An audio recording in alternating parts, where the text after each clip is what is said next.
Teman-teman bisa ngerjain nomor 6 ini enggak? Bisa ya? Bisa. Jadi yang bisa berarti sudah pernah dapat vektor ya, sedikit-sedikit sama tentang trigonometri. Nah, dua gaya F1 nilainya seperti itu ya. Bekerja pada massa yang masanya 5 kg. Tentukan percepatan setiap kasus A dan kasus B. Maka kita tahu ya, kalau mencari percepatan terus diketahui gaya, maka kita terapkan hukum 2 Newton ya. Jelas sekali ya, hukum 2 Newton. Nanti kita dapat resultan gaya itu sama dengan massa kali percepatan. Otomatis kalau ditanya percepatan, ya kita tahu percepatannya adalah resultan gaya sigma F per massa si objek itu sendiri. Di sini kan ada dua gaya ya, berarti kita mencari penjumlahan dua vektor ya, F1 ditambahkan dengan F2 dibagi dengan massa. Pertanyaannya, apakah langsung dijumlahkan 20 dengan 15? Tidak ya. Mengapa? Karena vektor dijumlahkan dengan cara yang spesial. Ya. Penjumlahan dua vektor ini kita anggap misalkan ya F gitu ya. Atau FR gitu aja ya. Penjumlahan resultannya atau penjumlahan antara F1 dan F2 kita tulis FR. Kita tahu hubungan FR, F1 dan F2 adalah seperti apa? Secara matematis ditulis FR kuadrat sama dengan apa teman-teman? F1 pangkat 2 plus F2 pangkat 2 pangkat 2 plus 2 F1 F2 dikalikan cos gitu ya. Sip cos alfa gitu. Jadi kalau mencari FR-nya saja berarti ya ruas yang ada di kanan ini kita akar gitu aja ya. Mungkin ada yang bertanya alfa itu apa? Alfa di sini adalah sudut apit ya. Sudut apit antara dua vektor yang mau dijumlahkan tadi gitu ya. Berarti antara siapa? Antara siapa ini? Antara F1 dan F2. Sudut apit itu syaratnya harus satu titik tangkap, satu titik pangkal ya. Jadi misalkan F1 terus di sini F2. Manakah yang merupakan sudut apit? Ini ya, misalkan yang ini saya tulis theta, yang di sini saya tulis gamma. Manakah yang termasuk sudut apit? Ada yang menjawab? Gamma. Nggak ada yang jawab ya. Yaitu theta ya teman-teman. Mengapa? Syarat sudut apit itu harus ya. Jadi di sini F1 dan F2 F1 dan F2 harus satu titik pangkal. Maksudnya pangkalnya ketemu. Titik pangkal itu ya. Pangkal atau ekor terserah kalian nyebutnya apa. Jadi kalau vektor itu kan ada bagian pangkal sama bagian kepalanya ya. Bagian ujung kepala. Nah, kalau sudut apit maka kita buat vektornya itu satu titik tangkap ya. Maka kalau kita tulis misalkan ini F2. Nah, kalau ini F2 maka F1-nya kita geser. Tanpa mengubah arah, tanpa mengubah panjangnya ya. Maka sudut inilah yang baru disebut sudut apit. Jadi bukan ini ya. Jadi jangan sampai terjebak. Yang dimasukkan sebagai sudut alfa atau sudut apit di dalam persamaan resultan dua vektor itu adalah seperti ini. Selanjutnya ya, ini kan penulisan vektor. Kalau ditanya besarnya percepatan kayak gini, maka itu sama dengan besarnya resultan gaya dibagi massa. Nah, kalau ini konteksnya sudah skalar gitu ya. Nah, di sini di rumus yang saya tulis tadi ini juga semuanya sudah skalar ya. Ini skalar ya. Nah, ini semuanya skalar karena sudah kuadrat ya. Kalau nanti kuadrat dan tanpa anak panah di situ itu penentuannya. Maka kita lanjutkan ya. Berarti kalau mencari besarnya FR, nah maka yang persamaan di atas tadi kita akar ya. Apa tadi? F1 pangkat 2 ditambah F2 pangkat 2 ditambah 2 F1 F2. Nah, ya tulis dulu cos alfa. Nah, terus dibagi semuanya dengan apa? Massa. Oke, lanjut ya. F1-nya berapa? 20. Berarti 400 ditambah F2 15. 15 kuadrat. berarti berapa itu guys? 225 ya? 225. Oke, ditambah 25 kali 2 50. 50 kali 20 50. 100. 100. Loh, 1000 apa 100? 1000.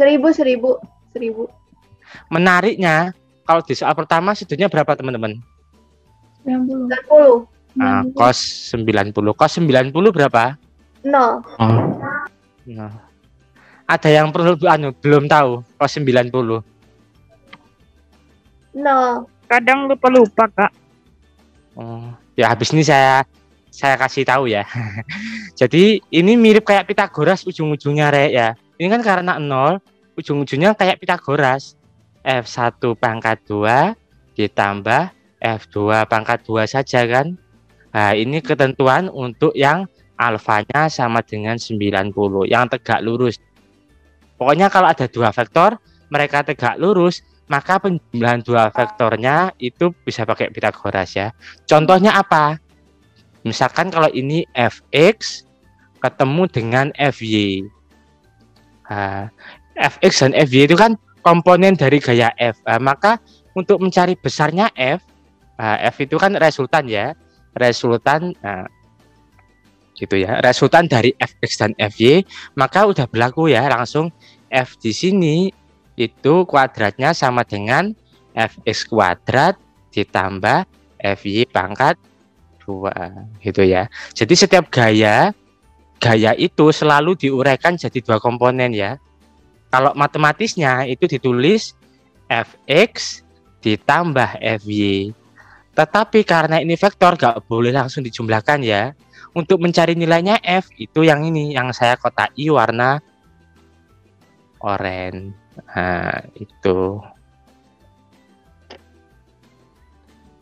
Pokoknya vektor yang tegak lurus kasusnya seperti itu ya.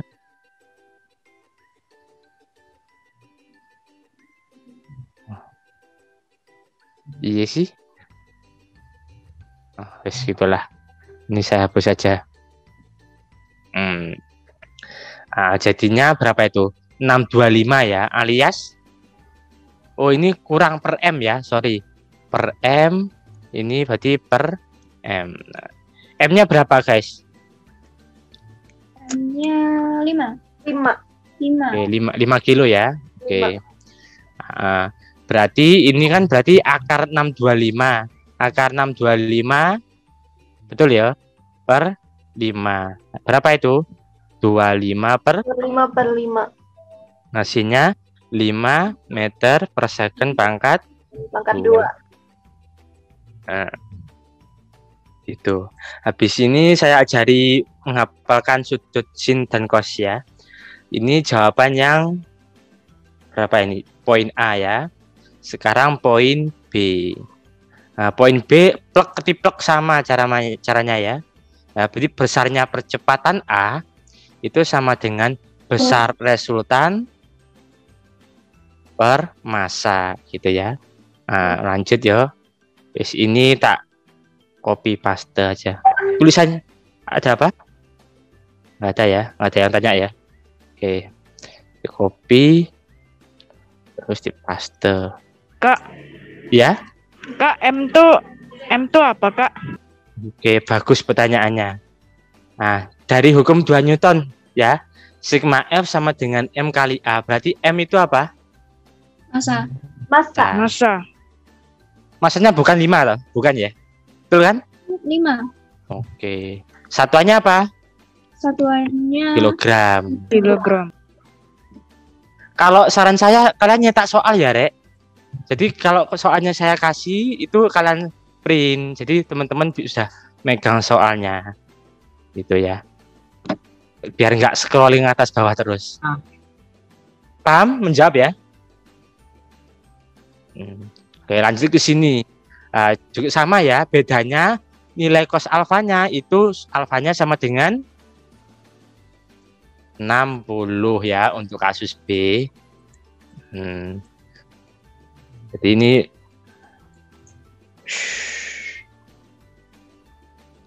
loh. Kalian gitu bingung nggak, Rek? Kalau aku pindah-pindahkan gitu, bingung ya? Enggak juga ya? Oke. Enggak. Gitu ya. Itu ya. Akar F1 plus F2 kuadrat itu berapa tadi, Rek? 625 ya. Langsung aja ya. Ditambah yang ini tadi dapat berapa? 2 F1 F2 itu 1000 ya. 1000. 1000. Nah, dikalikan cos 60. Nah, dibagi masanya 5. Berarti 625 1000 ya, lanjut ya. 625 cos 60 berapa? setengah. Yang udah ngerti sih enak ya. Iya. 500 per 5. Yes. Ini bisa jadi 1000 berapa? 1125 gitu ya. Karena kakak nggak megang kalkulator bisa dimodif ya. 25 kita keluarkan. Jadi tersisa berapa? Yang 625 jadi 25 ditambah yang ini jadi 20. 20, betul. Per 5. Nah, 25-nya bisa keluar berarti 5 gitu ya. 5 per 5 nama saya itu. Terus akar dari 45.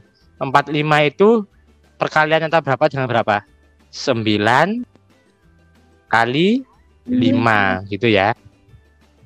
Kalau biasa kan ya kalau kali divisikan titik aja. Ya. Biar nggak campur sama X. Nah, nanti 9 keluar jadi 3 ya. 3 akar 5 meter per second pangkat 2. Yes. Kak, itu yang F1, F2-nya kan 20 sama 15. Tapi kenapa itu hasilnya 1000, Kak? Ya. Saya kira 20 sama 25, enggak ya? Oke. Enggak, 20 sama 15. Thank Kak. you. Kacau dah. Gitu ya. Oke, berarti bukan 1000 ya. Assalamualaikum. Dipakai aja ya. Iya, Bu. Iya. Ada yang ngomong ya? Bisa dada-dada dulu.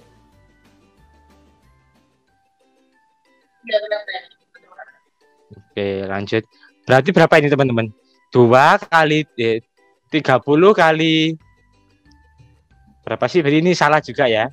Saya hapus dulu. Ya, thank you. Jadi ingatkan. 2 dikali 15 dikali 50. 20. 15 kali 2, 30. 30 kali 20 berarti 600. Itu ya. Tapi nggak mengubah ya karena 600 kali 0 tetap 0. Yang di sini ya yang ganti 600. Triknya juga sama.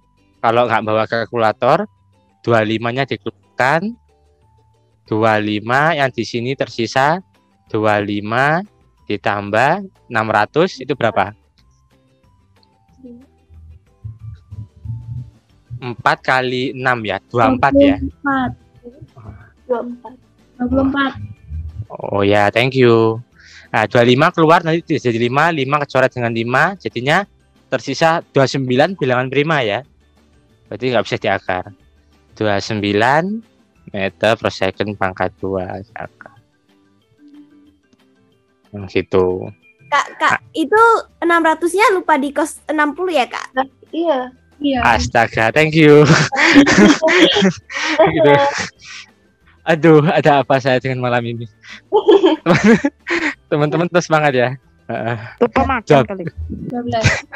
12. 12 gitu ya. Jadinya astaga naga. 7. Masih bener ini 12.